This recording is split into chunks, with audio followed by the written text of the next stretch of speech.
kami dari kelompok 5 akan menjelaskan tentang proses menyelesaikan akuntansi.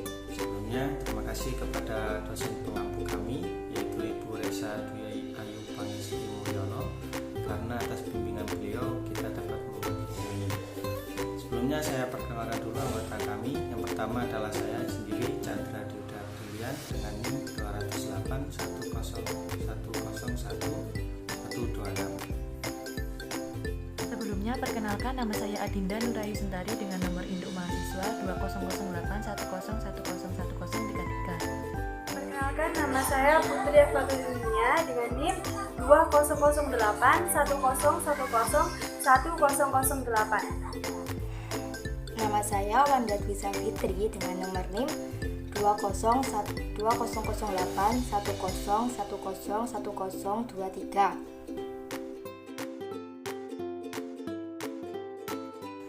Di sini saya akan menjelaskan mengenai menyelesaikan siklus akuntansi. Proses akuntansi yang dimulai dengan menganalisis dan menjurnal transaksi-transaksi dan diakhiri dengan penyiapan neraca saldo setelah penutupan disebut dengan siklus akuntansi atau accounting cycle. Langkah-langkah dalam siklus akuntansi adalah sebagai berikut. Yang pertama, menganalisis dan mencatat transaksi-transaksi ke dalam jurnal. Dan yang kedua, memposting transaksi tersebut ke dalam buku besar. Yang ketiga, menyiapkan neraca saldo yang belum disesuaikan. Yang keempat, menyiapkan dan menganalisis data penyesuaian. Yang kelima, menyiapkan kertas kerja akhir periode. Ini merupakan hal yang opsional. Yang keenam merupakan membuat ayat jurnal penyesuaian dan diposting ke buku besar. Yang ketujuh, menyiapkan neraca saldo yang disesuaikan. Dan yang kedelapan, menyiapkan laporan keuangan. Yang kesembilan, membuat ayat jurnal penutup dan diposting ke buku besar juga. Dan yang terakhir adalah menyiapkan neraca saldo setelah penutupan. Baik, langsung saja di sini saya akan memberikan ilustrasi dari siklus akuntansi. Kita asumsikan bahwa Rahma Lulu telah menjalankan usaha konsultasi paruh waktu di rumahnya selama beberapa tahun. Pada tanggal 1 April 2016, Rahma memutuskan untuk pindah ke kantor sewaan dan menjalankan usahanya secara purna waktu yang selanjutnya dikenal dengan Rahma Consulting. Selama bulan April, Rahma Consulting melakukan transaksi-transaksi sebagai berikut. Pada April tanggal 1, aset-aset berikut ini diterima dari Rahma Lulu: kas sebesar 13 juta, piutang usaha sebesar 3 juta, perlengkapan sebesar 1.400.000 dan peralatan kantor sebesar 12.500.000. Tidak ada liabilitas yang diterima pada saat itu. Tanggal 1 lagi pada bulan April membayar sewa 3 bulan sesuai kontrak sewa sebesar 4.800.000. Tanggal 2 April membayar premi asuransi kerugian dan kebakaran untuk properti sebesar 1.800.000. Tanggal 4 April menerima kas dari klien sebagai pembayaran di muka untuk jasa yang akan diberikan dan dicatat sebagai pendapatan diterima di muka sebesar 5 juta. Tanggal 5 April membeli tambahan peralatan kantor secara kredit dari data media sebesar 2 juta. Tanggal 6 April menerima kas dari klien atas pelunasan piutang sebesar 1.800.000. Tanggal 10 April membayar tunai untuk iklan koran sebesar 120.000.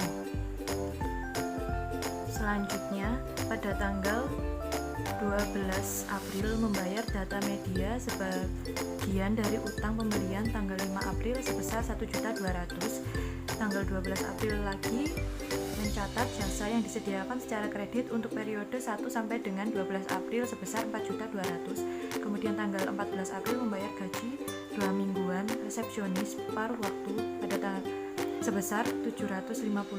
Pada tanggal 17 April menerima kas dari klien atas honor periode 1 sampai dengan 16 April sebesar 6.250.000. Pada tanggal 18 membayar tunai atas pembelian perlengkapan sebesar 800.000. Pada tanggal 20 mencatat pendapatan honor yang masih terutang untuk periode 13 sampai dengan 20 April sebesar 2.100.000. Pada tanggal 24 April menerima kas dari klien atas honor periode 17 sampai dengan 24 April sebesar 3.850.000. Pada tanggal 26 April menerima kas dari klien atas pelunasan piutang usaha sebesar 5.600.000. Pada tanggal 27 April membayar gaji 2 mingguan resepsionis paruh waktu sebesar 750.000. Pada tanggal 29 April membayar tagihan telepon bulan April sebesar 130.000. Kemudian pada tanggal 30 April membayar tagihan listrik bulan April sebesar 200.000. Pada tanggal 30 April menerima kas dari klien atas honor periode pada tanggal 25 sampai 30 April sebesar 3.050.000. Pada tanggal 30 lagi mencatat pendapatan honor yang masih terutang untuk sisa bulan April sebesar 1.500.000. Pada tanggal 30 April lagi Rahma melakukan penarikan tunai sebesar 6 juta untuk keperluan pribadi. Kemudian langkah pertama adalah menganalisis dan mencatat transaksi ke dalam jurnal. Langkah-langkahnya adalah sebagai berikut. Yang pertama, baca dan hati-hati penjelasan transaksi untuk menentukan apakah transaksi tersebut mempengaruhi akun aset, liabilitas, ekuitas, pemilik, pendapatan, beban, atau privilege. Yang kedua, untuk setiap akun yang dipengaruhi oleh transaksi, temukan apakah saldo akun tersebut naik atau turun. Dan yang ketiga, tentukan apakah setiap kenaikan atau penurunan tersebut harus dicatat sebagai debit atau kredit dengan mengikuti aturan debit dan kredit di tampilan 3 pada bab 2. Yang kemudian nomor 4, catat transaksi tersebut dengan menggunakan ayat jurnal.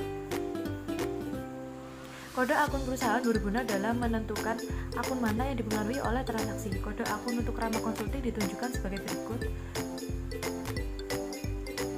Setelah menganalisis setiap transaksi, Rahma Consulting untuk bulan April, ayat jurnal dicatat seperti ditunjukkan dalam slide selanjutnya.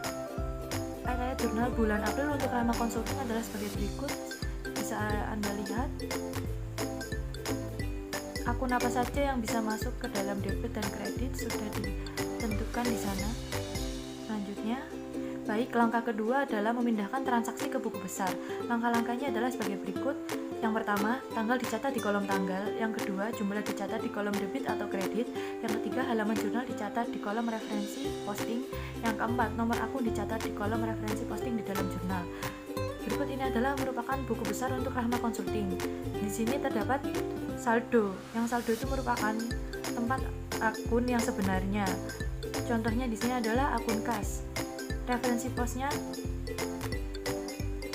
diisi sesuai dengan halaman jurnal pada kolom sebelumnya, yaitu jurnal umum. Debit dan kreditnya juga mempengaruhi pada saldo akhirnya yang ada di sebelah kanan kolom. Contohnya adalah 13.100 merupakan saldo awal yang kemudian dikurangkan oleh 4.800 yang hasilnya merupakan 8.300, begitu seterusnya. Kredit akan mengurangi akun yang berada di debit dan juga sebaliknya. Itu semua adalah buku besar dari akun-akun yang ada di Rahma Consulting. Selanjutnya, langkah ketiga, menyiapkan neraca saldo yang belum disesuaikan. Neraca saldo yang belum disesuaikan disiapkan untuk menentukan apakah terdapat kesalahan dalam posting debit atau kredit ke buku besar. Selanjutnya akan ditunjukkan neraca saldo yang belum disesuaikan, dan ini bukan bukti keakuratan yang lengkap mengenai buku besar. Neraca saldo ini hanya menunjukkan bahwa jumlah debit sama dengan jumlah kredit atau balance. Jika jumlah kedua saldo dalam neraca saldo ini tidak sama, maka sudah dipastikan terjadi kesalahan yang harus ditemukan dan dikoreksi. Selanjutnya, neraca saldo yang belum disesuaikan untuk Rahma Consulting sebagai berikut, diambil dari saldo akhir dari buku besar sebelumnya. Ini merupakan neraca saldo yang belum disesuaikan sesuai dengan Rahma Consulting. Bisa dilihat di bawahnya, debit dan kreditnya menunjukkan hasil yang sama atau balance. Jadi, dalam pencatatan jurnal dan buku besar pada Rahma Consulting sudah dipastikan tidak ada kesalahan. Untuk langkah selanjutnya saya serahkan kepada rekan saya. Rekan saya selanjutnya dipersilahkan. Ya, langkah keempat yaitu menyiapkan dan menganalisis data penyesuaian. Sebelum laporan keuangan dapat disiapkan, akun-akun harus ditargetkan. 4 jenis akun yang biasanya memerlukan penyesuaian termasuk beban dibayar di muka, pendapatan diterima di muka, pendapatan yang masih akan diterima atau piutang usaha, dan akrual beban atau beban yang masih terutang. Selain itu, beban penyusutan harus dicatat untuk semua aset tetap selain tanah. Data berikut ini telah disiapkan pada tanggal 30 April 2016 untuk analisis kemungkinan penyesuaian bagi Rahma Consulting. Yang pertama, asuransi yang terpakai selama bulan April adalah 300.000. Yang kedua, sisa perlengkapan pada tanggal 30 April adalah 1.350.000. Yang ketiga, penyusutan peralatan kantor untuk bulan April adalah 330.000. Yang keempat, gaji resepsionis yang terutang pada tanggal 30 April adalah 120.000. Yang kelima, sewa yang terpakai selama bulan April adalah 1.600.000. Yang keenam, pendapatan diterima di muka pada tanggal 30 April adalah 2.500.000. Langkah kelima, menyiapkan kertas kerja akhir periode. Ini sifatnya opsional.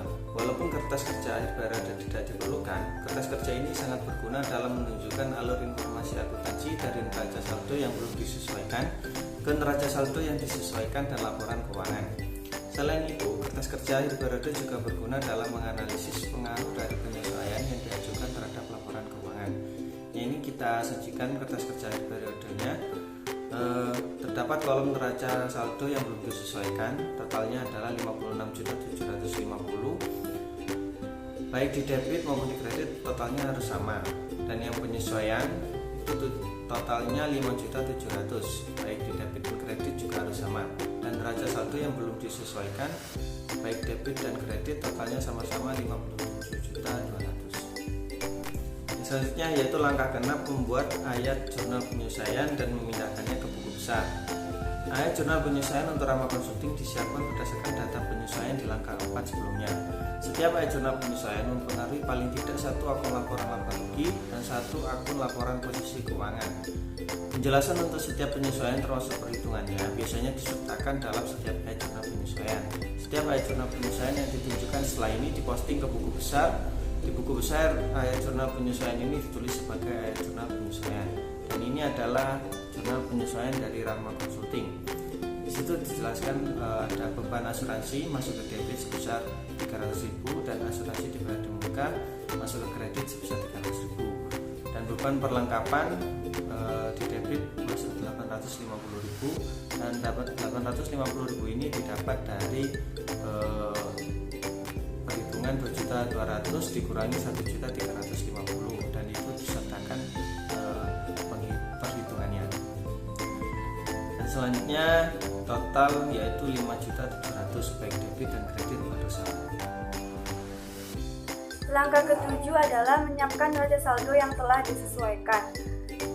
Setelah semua ayat jurnal penyesuaian dibuat dan dipindahkan, langkah selanjutnya adalah menyiapkan neraca saldo yang telah disesuaikan. Neraca saldo yang telah disesuaikan ini dibuat untuk memeriksa kesamaan antara jumlah dari saldo debit dan saldo kredit. Hal ini adalah langkah terakhir sebelum menyiapkan laporan keuangan, dan semua kesalahan yang muncul dari proses pemindahan ayat jurnal penyesuaian harus ditemukan dan diperbaiki. Contoh kesalahan-kesalahan yang muncul adalah seperti akumulasi penyusutan, utang gaji, beban sewa, beban pendapatan, dan beban lain-lainnya. Berikut adalah tabel dari neraca saldo yang disesuaikan Rahma Consulting per 30 April 2016. Dapat dilihat perbedaan antara neraca saldo yang belum disesuaikan dan neraca saldo yang telah disesuaikan. Seperti contoh pada akun akumulasi penyusutan, di mana akun tersebut bersaldo 0 pada saldo kredit. Sedangkan pada neraca saldo yang disesuaikan, akumulasi penyusutan bersaldo 330.000 pada saldo kredit. Sehingga di total semua antara saldo debit dan saldo kredit menghasilkan jumlah yang sama, yaitu sebesar Rp57.200.000. Langkah ke-8 adalah menyiapkan laporan keuangan. Hal terpenting dari siklus akuntansi adalah laporan keuangan. Laporan laba rugi disiapkan terlebih dahulu, diikuti oleh laporan ekuitas pemilik, kemudian laporan posisi keuangan.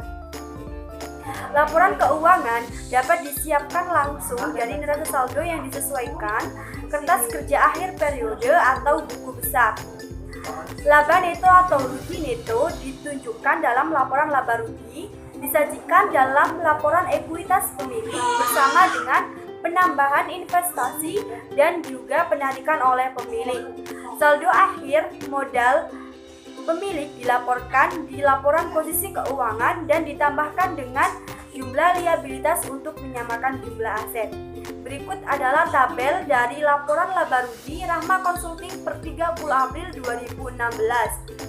Pendapatan jasanya adalah sebesar Rp23.450.000 dan total dari beban adalah Rp5.150.000. Karena pendapatan lebih besar daripada beban, maka Rahma Consulting mengalami laba neto atau keuntungan sebesar Rp18.300.000.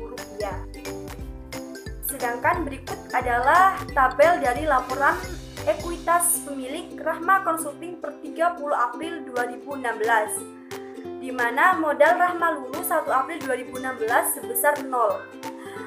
Modalnya 0 dikarenakan Rahma Lulu merupakan perusahaan parubaya paruh waktu, di mana pada 1 April melakukan pemindahan usaha sehingga dikenal dengan Rahma Consulting.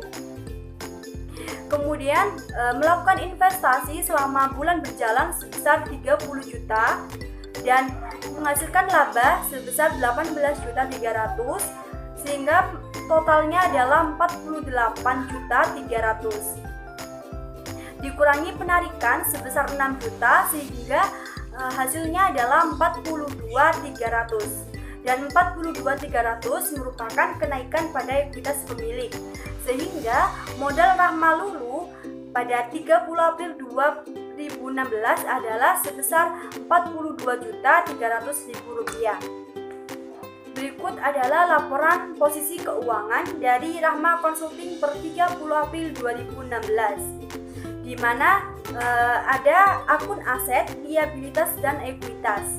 Aset terdiri dari dua, yaitu aktiva lancar dan aktiva tetap atau aset tetap, di mana total dari aktiva lancar adalah sebesar Rp31.550.000 dan total dari aset tetap adalah Rp14.170.000, sehingga dari total aset adalah sebesar Rp45.720.000. Pada akun liabilitas ada liabilitas jangka pendek, di mana terdiri dari akun utang usaha dan utang gaji dan pendapatan diterima di muka, sehingga dari total liabilitas tersebut senilai Rp3.420.000. Pada akun ekuitas dapat dilihat pada tabel sebelumnya, yaitu modal Rahma Lulu sebesar 42.300.000, sehingga total dari liabilitas ditambah ekuitas adalah Rp45.720.000, dan nilai tersebut sama dengan total dari aset, sehingga dapat dikatakan aset itu totalnya sama dengan liabilitas ditambah dengan ekuitas. Saya akan menjelaskan langkah 9, membuat air jurnal penutup dan memindahkannya ke buku besar. 4 air jurnal penutup dibuat pada akhir periode akuntansi agar akun-akun siap digunakan kembali pada periode berikutnya. 4 air jurnal penutup sebagai berikut. Yang pertama, semua pendapatan didebit sebesar saldonya dan mengkredit ikhtisar laba rugi. Yang kedua, semua beban dikredit sebesar saldonya dan mendebit ikhtisar laba rugi. Yang ketiga, ikhtisar laba rugi didebit sebesar saldonya dan mengkredit modal pemilik. Yang keempat, privilege pemilik dikredit dan mendebit modal pemilik. Setelah membuat air jurnal penutup, maka air jurnal penutup tersebut dipindahkan ke buku besar. Buku besar Rahma Consulting memiliki karakteristik sebagai berikut. Yang pertama, saldo dalam akun modal Rahma Lulu sebesar Rp42.300.000 akan sesuai dengan jumlah yang disajikan pada laporan ekuitas pemilik dan laporan posisi keuangan. Yang kedua, semua saldo akun pendapatan, beban, dan privilege menjadi 0. Berikut adalah ayat jurnal penutup. Pada tanggal 30 April 2016, pendapatan jasa pada posisi debit sebesar Rp23.450.000 dan ikhtisar laba rugi pada posisi kredit sebesar Rp23.450.000. Yang kedua, ikhtisar laba rugi pada posisi debit sebesar Rp5.150.000, beban gaji pada posisi kredit sebesar Rp1.620.000, beban sewa pada posisi kredit sebesar Rp1.600.000, beban perlengkapan pada posisi kredit sebesar Rp850.000, beban penyusutan pada posisi kredit sebesar Rp330.000, beban asuransi pada posisi kredit sebesar Rp300.000, beban lain-lain pada posisi kredit sebesar Rp450.000. Yang ketiga, ikhtisar laba rugi pada posisi debit sebesar 18.300.000 dan modal Rahma Lulu pada posisi kredit sebesar 18.300.000. Yang terakhir, modal Rahma Lulu pada posisi debit sebesar 6 juta dan prive Rahma Lulu pada posisi kredit sebesar 6 juta. Ayat jurnal penutup berikut ini akan dimasukkan ke dalam buku besar pada tanggal 30 April sebagai ayat jurnal penutup. Langkah 10. Menyiapkan neraca saldo setelah penutupan. Langkah terakhir dalam siklus akuntansi adalah menyiapkan neraca saldo setelah penutupan. Tujuannya adalah untuk memastikan bahwa buku besar telah sesuai pada awal periode berikutnya. Semua akun beserta saldo dalam neraca saldo setelah penutupan harus sama dengan akun dan saldo di laporan posisi keuangan pada akhir periode. Saldo yang ditunjukkan dalam neraca saldo setelah penutupan diambil dari saldo akhir dalam buku besar. Saldo-saldo ini sesuai dengan jumlah yang ditunjukkan di laporan posisi keuangan Rahma Consulting. Berikut adalah neraca saldo setelah penutupan per 30 April 2016. Kas pada posisi debit sebesar 22.100.000, piutang usaha posisi debit sebesar 3.400.000, perlengkapan pada posisi debit sebesar 1.350.000, sewa dibayar di muka pada posisi debit sebesar 3.200.000, asuransi dibayar di muka pada posisi debit sebesar 1.500.000, dan peralatan kantor pada posisi debit sebesar 14.500.000. Akumulasi penyusutan pada posisi kredit sebesar 330.000, utang usaha pada posisi kredit sebesar 800.000, utang gaji pada posisi kredit sebesar 120.000, pendapatan diterima di muka pada posisi kredit sebesar 2.500.000, dan modal Rahma Lulu pada posisi kredit sebesar 42.300.000. Hasil dari debit dan kredit dijumlahkan dan hasilnya akan sama sebesar 46.050.000. Sekian video pembelajaran dari kelompok kami.